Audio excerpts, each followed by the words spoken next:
Hi friends, कैसे हैं आप सब। और आशा करती हूँ आप बहुत अच्छे से होंगे। तो दोस्तों, वीडियो बनाने का दिल करता है, रोज़ आपके लिए एक वीडियो बनाई जाए, पर फिर सोचती हूँ कि आप बोर ना हो जाएं।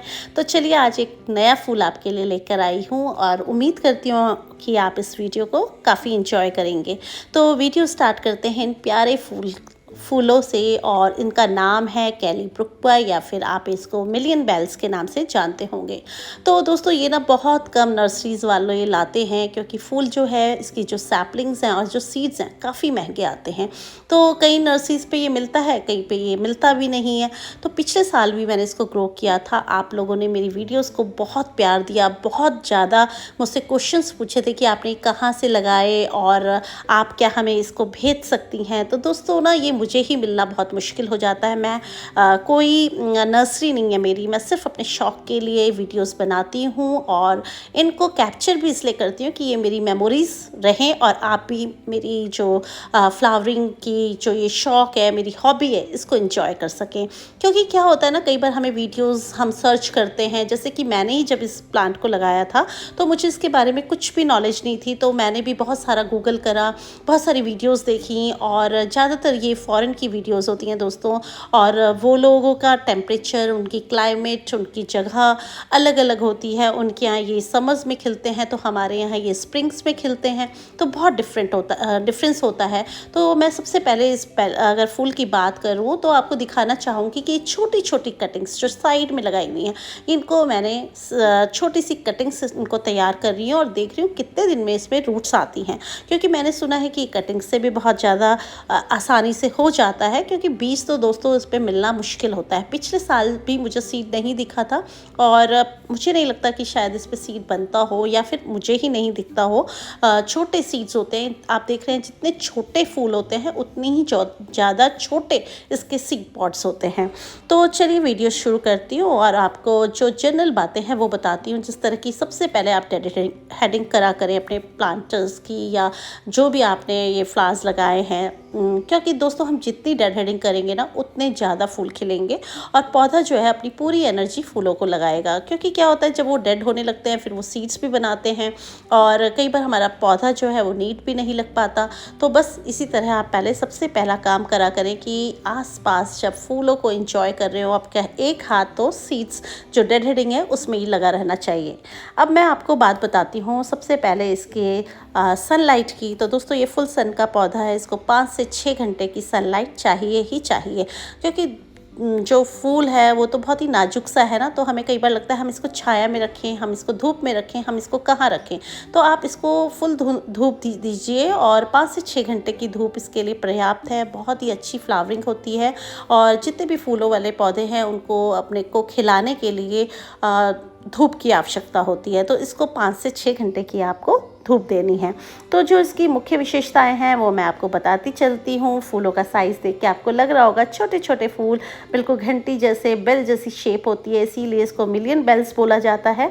और इसके जो रंग है ना दोस्तों, लाल, गुलाबी, पीला, बैंगनी, नीला, सफ़ेद, और आपको ना नीले में भी बहुत सारे कलर्स होते हैं। और ये देखिए सॉइल, तो दोस्तों मैंने ना इसकी जो सॉइल बनाई थी, जब इनको सैपलिंग्स को लगाया था, तो मैंने कोकोपीट में वर्मी कंपोस्ट मिलाकर थोड़ा सा रेत डालकर इनको लगाया था।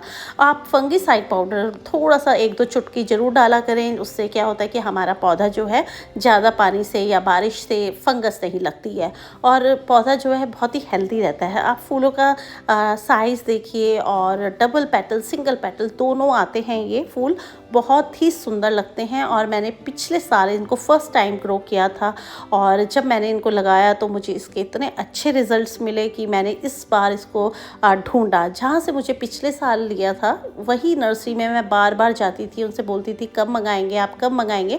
तो दोस्तों, ये ना पूना से आते हैं ये पौधे, और इसके जो सीड्स हैं बहुत ज़्यादा महंगे होते हैं, इसलिए हर नर्सरी वाले इसको नहीं लेते हैं, इसकी सैपलिंग्स नहीं लगाते हैं, क्योंकि उनको इतने ख़रीदार भी शायद नहीं मिलते होंगे।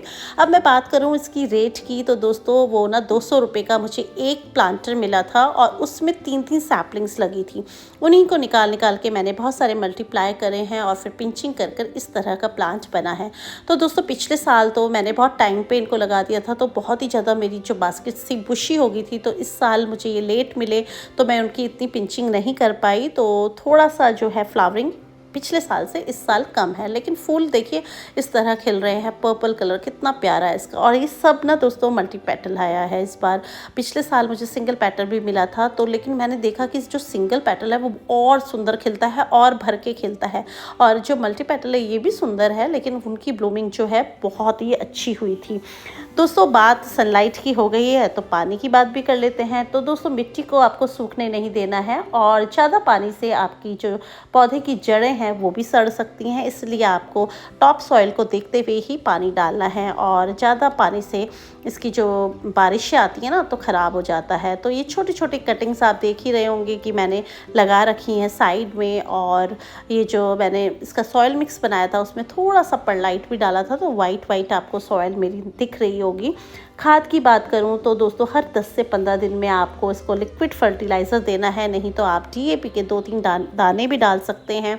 आप अगर जब आपका पौधा हेल्दी हो जाए, बड़ा हो जाए, तब आप इसको फॉस्फोरस रिच भी दे सकते हैं, थोड़ा सा बोन मील भी डाल सकते हैं। नहीं तो दोस्तों आप एनपीके का स्प्रे करिए। और उसके बाद अगर जब फ्लावरिंग को बूस्ट करना है तो 05234 मैं इसमें अक्सर पानी में घोल के देती रहती हूँ अपने थोड़ा थोड़ा सा पौधों को, तो उससे जो ब्लूमिंग है बहुत फास्ट होती है, और जो पौधा है पूरा फूलों से लदा रहता है। तो ये सब बात हो गई इसकी फर्टिलाइज़र की। अब हम बात करते हैं इसके पॉट साइज़ की। तो दोस्तों छोटा पॉट देंगे ना आपको तो जल्दी से ज़्यादा पानी से आपका पौधा मरेगा नहीं। लेकिन इसकी बात अगर मैं पौधे की टेंडेंसी की करूँ तो ये थोड़ा सा ना बढ़कर बुशी सा होकर फिर नीचे की तरफ ट्रेल करता है। तो ये हैंगिंग प्लांटर्स के लिए तो परफेक्ट प्लांट है। आप इसको हैंगिंग बास्केट्स में लगाइए, छोटे छोटे फूल बहुत सुंदर लगते हैं, पूरा हैंगिंग बास्केट को कवर कर लेते हैं और फिर इस तरह से नीचे की साइड ट्रेल करते हैं। तो देखिए ये तो मैंने ना सिंपल एक पॉट में लगा रखे हैं, तो मैंने उसको मतलब अपने प्लांटर में रखा हुआ है, तो उससे वो नीचे की तरफ गिरकर और उनकी शो बन रही है। तो यहाँ पर आप देख रहे होंगे वाइट कलर और साथ में है वॉयलेट कलर। तो जब छोटी सैपलिंग्स लगाई थी तो इनके कलर का आइडिया नहीं था। जब मैं जैसे आपको बताया कि इसमें एक एक पॉट में 3-3 सैपलिंग्स लगी थी, तो एक कलर ये वॉयलेट सा आ गया, लाइट पर्पल कलर जिसको कहते हैं, और दूसरा इसमें वाइट कलर आ गया। तो इनकी ना जो साइड ब्रांचेस हैं उनको जब आप कट करते रहेंगे तो उनसे आप नई नई कटिंग्स बना सकते हैं। दोस्तों कई बार ऐसा होता है कि हमने पौधा लगाया और वो पतला लंबा सा हो गया, तो आप उसको ऊपर से पिंच कर दीजिए, कट कर दीजिए, और उसको फेंके नहीं, उसको भी रूट हार्मोनिक पाउडर लगा के उसकी कटिंग्स को ग्रो कर लीजिए। इस तरह से आप मिलियन बेल्स को बहुत ज़्यादा मल्टीप्लाई कर पाएंगे। तो दोस्तों इसकी जो यही विशेषता है कि छोटे छोटे फूल होते हैं, रंग बिरंगे, बहुत ही प्यारे, और ये तितलियों को और भंवरों को और बटरफ्लाइज को बहुत ज़्यादा, छोटी छोटी बर्ड्स को जो ह्यूमिंग बर्ड्स होती हैं बहुत पसंद आते हैं। सुबह सुबह यहाँ पर वो घूमती रहती हैं, बहुत ही एक प्यारा नज़ारा होता है। तो दोस्तों जैसे कि मैंने बताया इनको मिलियन बेल्स बोला जाता है, कैलीब्रुक्वा बोला जाता है। और आप जब इसको ध्यान से देखेंगे ना फूल को, आपको ये छोटे छोटे पिटूनिया जैसे लगेंगे। तो बस इनको गमलों में, हैंगिंग बास्केट्स में आप लगाइए, अपने गार्डन को बहुत सुंदर बनाइए। दोस्तों इसको ना आप एक बॉर्डर की तरह भी यूज़ कर सकते हैं। अगर गार्डन में आपके मतलब वर्टिकल जगह नहीं है हैंगिंग बास्केट्स लगाने के लिए, तो अपने गार्डन में बिल्कुल साइड्स पे आप इसको, बालकनी गार्डन के लिए तो परफेक्ट है ही। ये रेलिंग पॉट्स जो होते हैं उन पे भी लगा सकते हैं, और गार्डन में बॉर्डर्स की तरह भी इसको यूज़ कर सकते हैं। सूखे फूल जो हैं उनकी डेड हेडिंग करते रहा करें, उससे नए नए फूल आएंगे, और जो पौधा है वो अपनी एनर्जी को वेस्ट नहीं करेगा, नए फूलों में लगाएगा। अगर आपका पौधा लंबा हो रहा है, पतला हो रहा है, तो उसकी प्रूनिंग करते रहिए। और साइड ब्रांचेस जो होती हैं नीचे की तरफ गिरती हैं, कई बार उसमें डेड हेडिंग करने के बाद भी वो कुछ मरा मरा सा लगता है, तो आप वहाँ से कट कर दीजिए करें, तो उससे क्या है आपका जो पौधा है बहुत ही ज़्यादा फ्रेश लगेगा। तो इस तरह से देखिए पिछले साल तो इन पौधों ने मेरी जो ये हैंगिंग बास्केट्स हैं इनको इतना कवर कर लिया था कि बिल्कुल मुझे नज़र ही नहीं आ रहे थे गमले।